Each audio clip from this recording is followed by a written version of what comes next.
در مغز یک جوان 700 سترلایت سمپاشی میکنه و میخواه ایر از دایره ایمان بکشه. در این شرایط این جوان مسلمان ایمان خدا حفظ میکنه.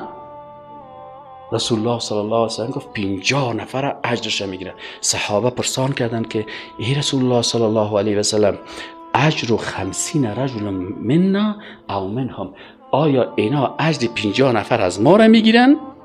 یعنی این شخص اجر 50 صحابی رو میگیره و یا 50 نفر از امو زمان خود؟ میگه رسول الله صلی الله علیه و سلم گفت که 50 منکم، یعنی یک نفر غریب ناشناخته عصر آخر زمان که به عقیده توحید خود مستحکم می باشد و اعمال مطابق قرآن و سنت انجام میده و همیشه از طرف انسان